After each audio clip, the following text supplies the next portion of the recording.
ആ സമയത്താണ് മക്കളോട് പറയുന്നത്, മക്കളെ ആ സമയത്ത് ഭാര്യയുടെ നിലവിളി കേൾക്കാം, മക്കളുടെ നിലവിളി കേൾക്കാം.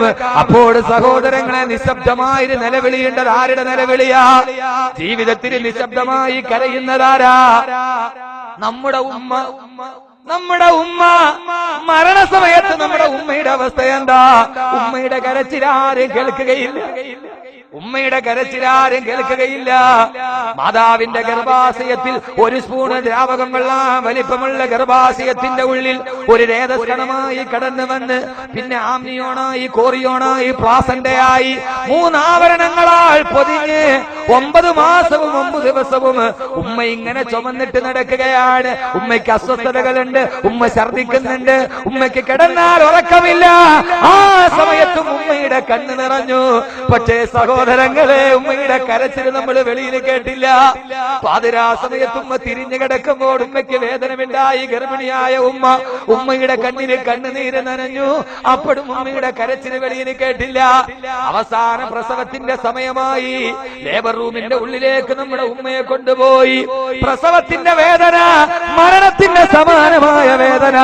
ഒരു ഉമ്മയുടെ പ്രസവ വേദന എന്ന് പറഞ്ഞാൽ 40 എല്ലുകൾ, മനുഷ്യ ശരീരത്തിലെ 40 എല്ലുകൾ ഒരേ സമയത്തൊടിഞ്ഞാൽ ഏത് വേദനയാണോ ആ വേദനയാണ് പ്രസവത്തിന്റെ വേദന. 40 എല്ലുകൾ, 40 അസ്ഥികൾ ഒരേ സമയത്തൊടിഞ്ഞ ഏത് വേദനയാണോ ആ വേദനയാണ് ഉമ്മ സഹിച്ചത്. പക്ഷേ ലേബർ റൂമിന്റെ ഉള്ളിൽ ഉമ്മയുടെ നിലവിളി നമ്മൾ വെളിയിൽ കേട്ടില്ല. കുഞ്ഞിന്റെ നിലവിളിയാണ് വെളിയിൽ കേട്ടത്. അപ്പോഴും ഉമ്മ കരഞ്ഞില്ല. ഉമ്മയുടെ കരച്ചിൽ എങ്ങനെയാണ് സഹോദരങ്ങളെ? വെളിയിൽ കേൾക്കാത്ത കണ്ണുനീര് മാത്രമുള്ള നിലവിളി, ശബ്ദമില്ല. അപ്പോഴും ഉമ്മയുടെ നിലവിളി കേട്ടില്ല. മകന്റെ നിലവിളിയാണ്, കുഞ്ഞിന്റെ നിലവിളിയാണ് കേട്ടത്. 40 എല്ല് ഒരേ സമയത്തൊടിയുന്ന വേദന സഹിച്ചെന്നെ പ്രസവിച്ചിട്ടു. കരച്ചിലിന്റെ നിലവിളിയുടെ ശബ്ദം കേൾക്കാതെ എന്നെ പ്രസവിച്ചു ഉമ്മ. കൈവെള്ളയിലോട്ട് കടന്നു വരുമ്പോ പിതാവില്ലാതെ വൈദവ്യത്തിന്റെ പാപഭാരം പേറി എങ്ങനെയാണ് എന്റെ കൺമണികളെ വളർത്തുന്നതെന്നറിയാതെ തക്കാളിപ്പെട്ടിയുടെ പലക ചേർത്ത് വെച്ചുണ്ടാക്കി ഒരു വാതിലുണ്ടാക്കി ചോർന്നരിക്കുന്ന ഒരു ചെറ്റപ്പുരയിൽ 10 മടം നീളമില്ലാത്തൊരു വീതിക്കുള്ളിൽ നിലത്ത് കിടന്നിറങ്ങി മക്കളെ വളർത്തുമ്പോഴും പാതിരാ സമയത്തും കീറിപ്പറഞ്ഞ തടമ്പായി കമിഴ്ന്ന് കിടന്ന് കരഞ്ഞു. പക്ഷേ തൊട്ടടുത്ത് കിടക്കുന്ന ഞങ്ങളുടെ ശരീരത്തിനൊരു തണുപ്പേ ഉണ്ടായുള്ളൂ. അത് ഉമ്മയുടെ കണ്ണുനീരിന്റെ തണുപ്പായിരുന്നു. നിലവിളി കേട്ടിട്ട് ഞങ്ങൾ ഇതേവരെ എഴുന്നേറ്റിട്ടില്ല. അന്നും ഉമ്മ കരഞ്ഞു. ഉമ്മയുടെ കരച്ചിലിന് നിശബ്ദതയാണ്. അവസാനം മക്കളെ വളർത്താൻ വേണ്ടി പാടുപെട്ട് 10-25 വർഷം കരിങ്കല്ല് ചുമന്ന് നടക്കുമ്പോഴും രാവിലെ മുതൽ വൈകുന്നേരം വരെ മുണ്ടു മുറുക്കി ഉടുത്ത് വൈകുന്നേരം ഒരു പലഹാരത്തിന്റെ ചിന്തുമായി വന്ന് വായിലേക്ക് ആ പലഹാരം വെച്ച് തരുമ്പോഴും ഒരു പലഹാരത്തിന്റെ നുള്ള് ആണ്ടിൽ ഒരിക്കൽ ഈ വായിലേക്ക് വെച്ച് തരുമ്പോ സന്തോഷത്തോടെ വാങ്ങി തിന്നുമ്പോ ഉമ്മ തിരിഞ്ഞു നിന്നിട്ട് കരയുന്നത് ഞങ്ങൾ കണ്ടു. അന്നും ഉമ്മയുടെ കണ്ണുനീരിനെ നനവുണ്ടായിരുന്നു, നിലവിളിക്കില്ല. എങ്ങനെ എന്റെ മക്കളെ വളർത്തും? ഇവരാരാവും? ഇവര് വളർന്നു വന്നാൽ ഇത് കട്ടപ്പാട് തീരുമെന്ന് കരഞ്ഞ് വളർത്തി. അവസാനം വളർന്ന് മോൻ ഹാഫിളായി.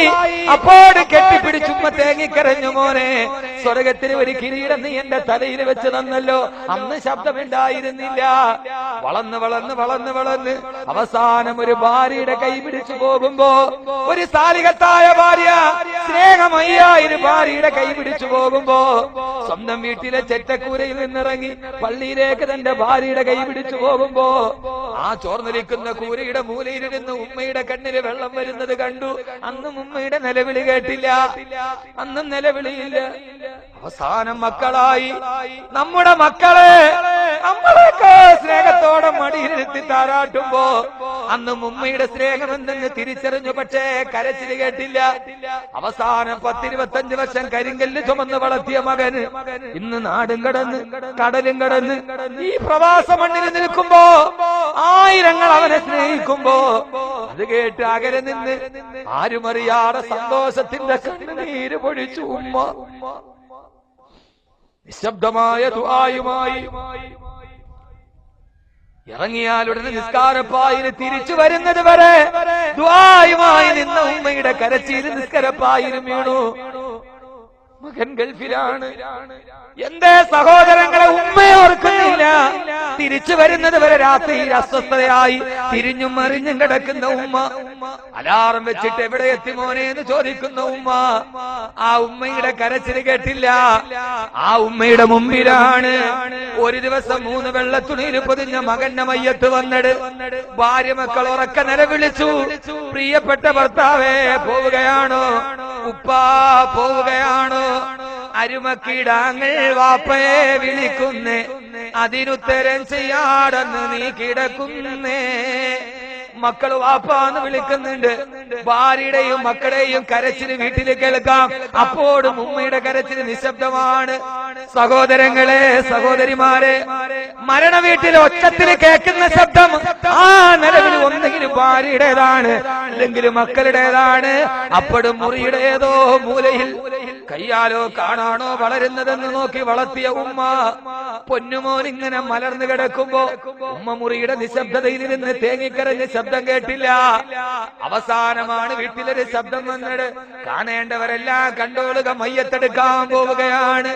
3 വെള്ളത്തുണി വന്നു, പൊതിഞ്ഞു കെട്ടി 4 പേരുടെ തോളിലേക്ക് സ്വന്തം വീടിനോട് വിട പറയുമ്പോ അപ്പോഴാണ് ജീവിതത്തിൽ ആദ്യമായി ഉമ്മയുടെ നിലവിളി നമ്മൾ ഒച്ചത്തിൽ കേട്ടത്. വീടിന്റെ ഉള്ളിൽ നിന്ന് ക്ഷമ വിട്ട ഉമ്മയും പൊന്നുമകനെ എന്നെ കൈവിട്ടുപോയോ കാണലെന്നാ നിന്നെ. ക്ഷമ വിട്ട ഉമ്മയും പൊന്നുമകനെ എന്നെ കൈവിട്ടുപോയോ കാണലെന്നാ നിന്നെ. കൺമണിയെ പോവുകയാണോ? ഉദരത്തിൽ നിന്ന് വന്ന് പിന്നൊരു മണ്ണിന്റെ ഉദരത്തിലേക്ക് നീ യാത്ര ചെയ്യുമ്പോ കൺമണിയെ പോവുകയാണോ? കൈവിട്ടുപോയോ കാണലെന്നാ നിന്നെ. നിന്റെ മുകളിലേക്ക് മണ്ണ് വന്ന് വീഴുകയാണല്ലോ. കൺമണിയെ, ഇനി എന്നാ നിനക്ക് കാണാൻ കഴിയുക?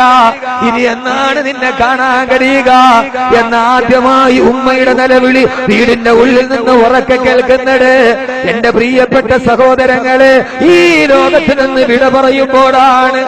പോവുകയല്ലേ, പോവുകയല്ലേ, ആരുടെ മണ്ണിലേക്ക് പോവുകയല്ലേ?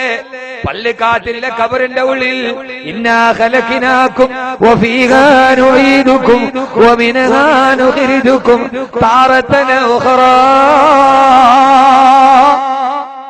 ആരുടെ മണ്ണിലായി?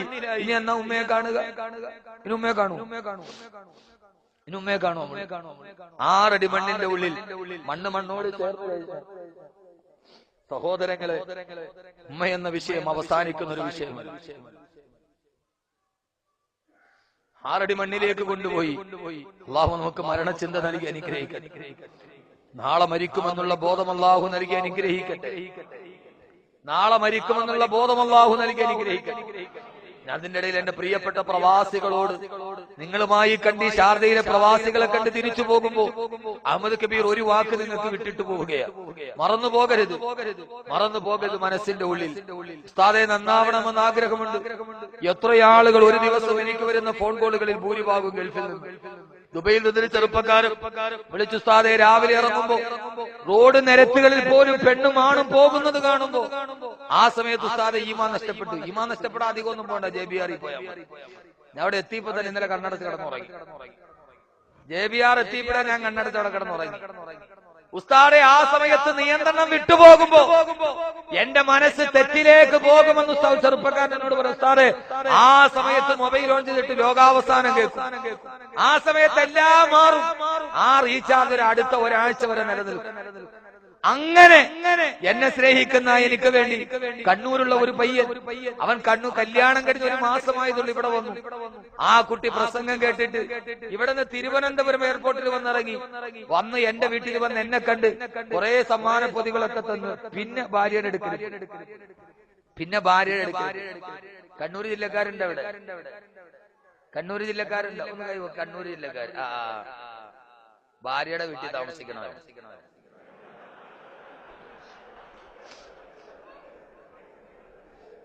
പക്ഷെ അതെന്തിനാ ഞാൻ പറഞ്ഞത്? ഇങ്ങോട്ട് അവർക്കൊരു വലിയ ഗുണമുണ്ട്, അത് പറയാൻ വേണ്ടിയാ.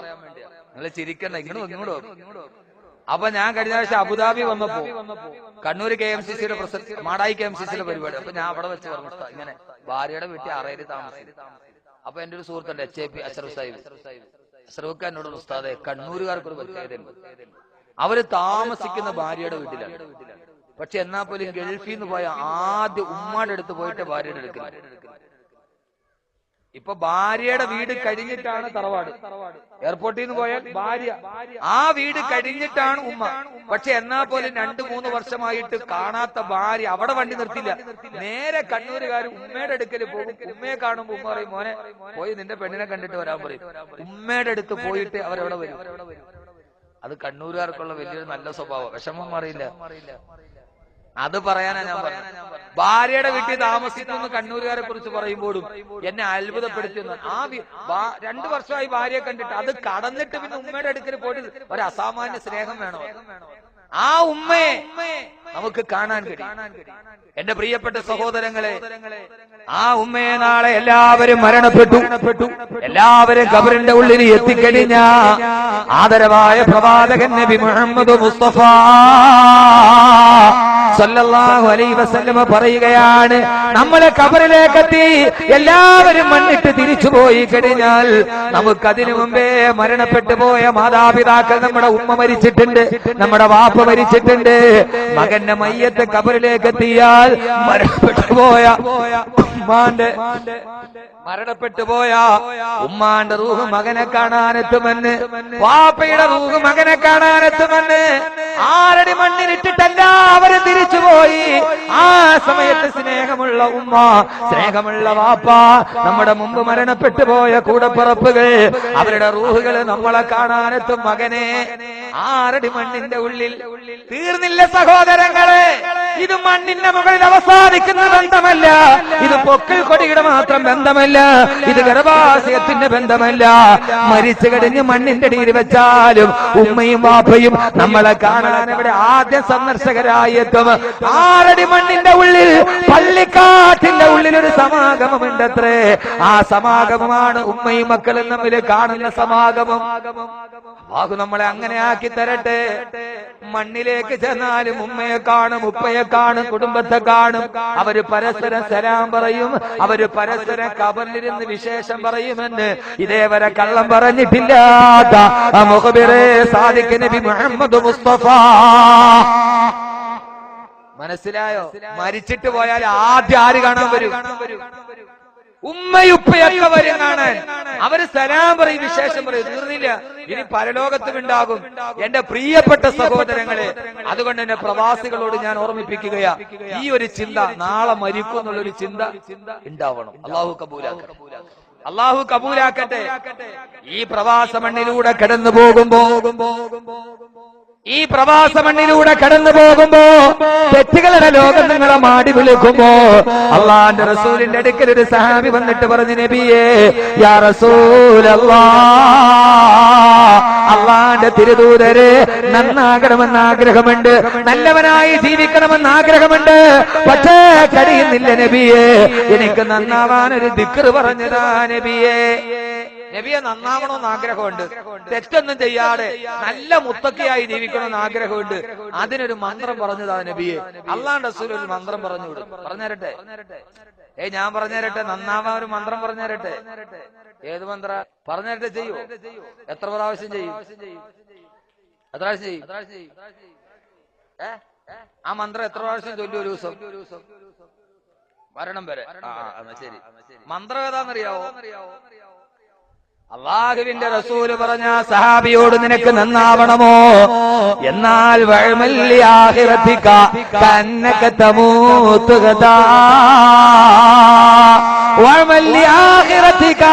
ചെയ്യുന്നതെല്ലാം പരലോകത്തിന് വേണ്ടി ചെയ്യേ. ഏറ്റവും പ്രധാനപ്പെട്ട മന്ത്രമേതാ? കന്നക തമൂത്തുകഥാ, നാളെ നീ മരിക്കുമെന്ന് ഉറപ്പിക്കുക. ഒരൊറ്റ മന്ത്രമേയുള്ളൂ. ഇന്ന് രാത്രി മുതലേ പറയാൻ തുടങ്ങണം, അല്ലാഹുവേ നാളെ ഞാൻ മരിക്കും, നാളെ ഞാൻ മരിക്കും, നാളെ ഞാൻ മരിക്കും, നാളെ ഞാൻ മരിക്കും. നാളെയാണ്, നാളെയാണ്. ഫഖൽഫി കരീമാതുൻ അലയ്യ ബവാഖിയ വഫീഹിന്ന ഉമ്മിയ ശകീകി വയതുറതി.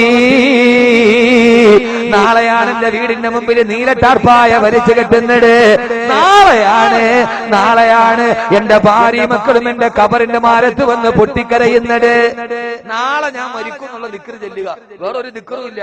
ചല ചെയ്യുവോ? ഏതാ ദിക്റ്? അറബിയൊന്നുമല്ല. എന്ത്? നാളെ ഞാൻ മരിക്കും. സൗദിയിൽ വന്നിട്ട് നന്നാവണോ?